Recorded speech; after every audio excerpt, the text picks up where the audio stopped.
आलिया भट्ट का पीची गाउन हो या फिर रीना ठराना का neck piece, Cannes film festival में लगे जमघट से आपने अब तक लगभग आधा दर्जन इन्फ्लुएंसर्स और ब्रांड का फेस बनकर पहुंचे इंडियन स्टार्स को देख ही लिया होगा।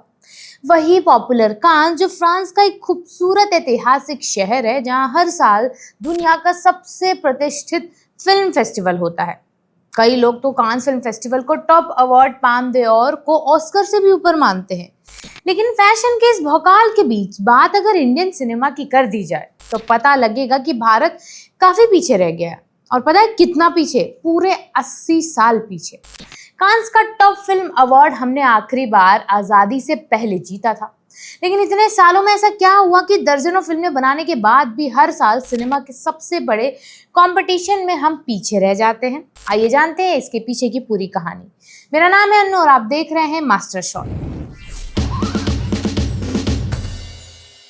हर साल मई आते ही फ्रांस का छोटा सा शहर दुनिया की सबसे ग्लैमरस जगह में बदल जाता है, कांस फिल्म फेस्टिवल, जहां रेड कारपेट पर कैमरों की फ्लैश चमकती है, लग्जरी ब्रांड्स अपने स्टार्स उतारते हैं और सोशल मीडिया पर फैशन के क्लिप्स वायरल होने लगते हैं। लेकिन इस चमक दमक के पीछे एक दूसरी दुनिया भी चलती है, एक ऐसी दुनिया जहां फिल्में खरीदी बेची जाती हैं, जहां फिल्म मेकर्स अपनी अगली फिल्म के लिए फंड जुटाते हैं और जहां तय होता है कि आने वाले समय में दुनिया महान सिनेमा किसे मानेगी।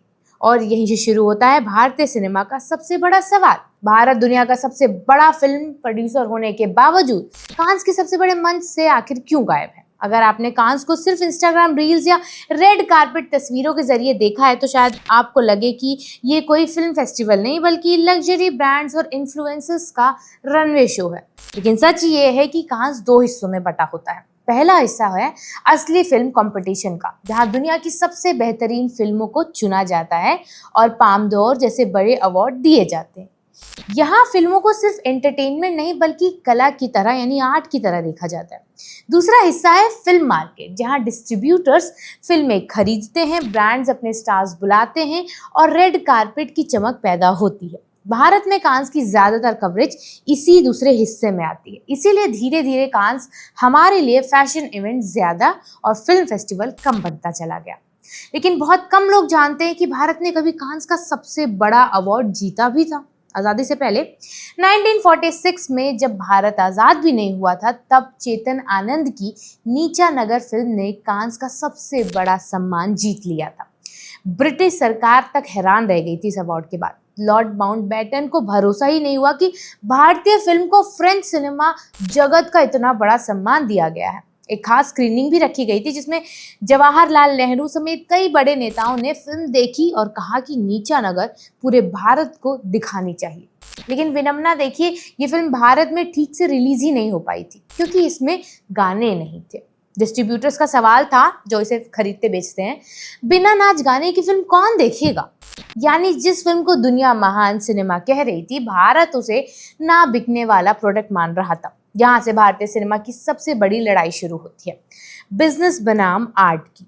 हमारे यहाँ फिल्म बनाते वक्त अक्सर पहला सवाल ये नहीं होता कि कहानी क्या कहना चाहती है, बल्कि ये होता है कि ये बिकेगी कैसे, गाने कहाँ होंगे, कॉमेडी कौन करेगा, हीरो की एंट्री कितनी बड़ी होगी, क्योंकि इंडस्ट्री धीरे धीरे एक बिजनेस मशीन में बदल चुकी थी।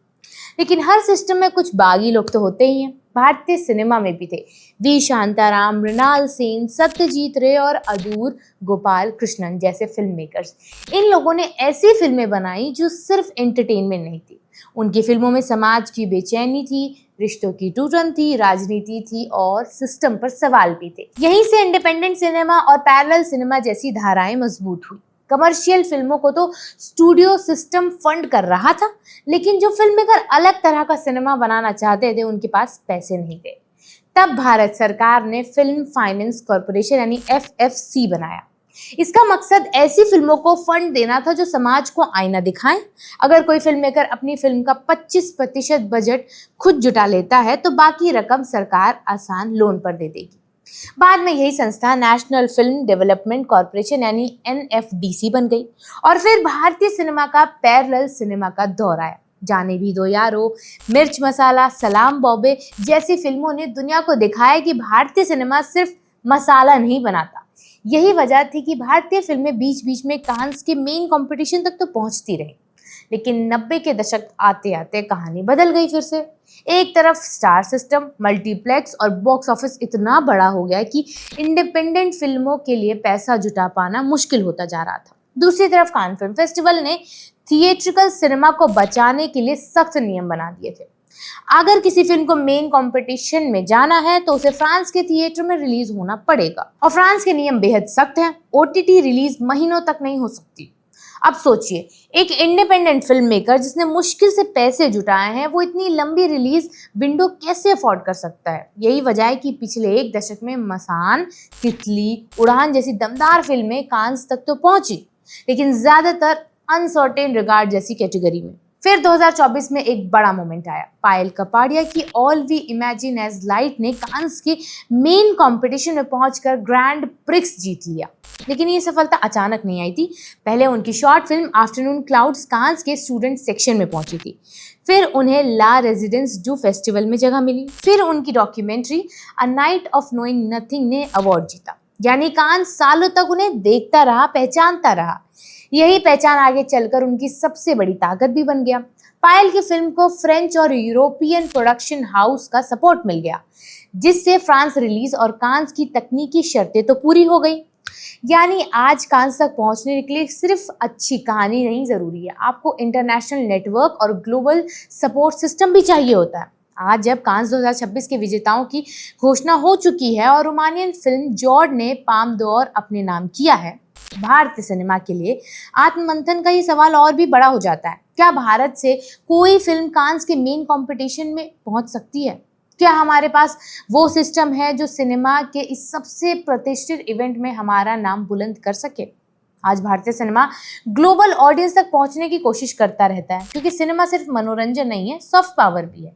लेकिन दुनिया के बड़े फिल्म सर्कल में आज भी भारतीय सिनेमा को अक्सर सिर्फ मसाला एंटरटेनमेंट की तरह ही देखा जाता है। ये भी देखिए कि भारत दर्शक जानते हैं कि पिछले कुछ सालों में यहाँ कितनी दमदार ह्यूमन स्टोरीज और सोशल ड्रामा फिल्में बनी हैं। सवाल सिर्फ इतना है कि अगर हमारे पास कहानियां हैं, टैलेंट है और ऑडियंस भी है, तो फिर कांस वाला भौकाल हमारे पास क्यों नहीं हो सकता है? अपनी राय आप कमेंट सेक्शन में बताइएगा और ये वीडियो फिलहाल यहीं तक है। देखते रहिए युवा पर मास्टर शॉट।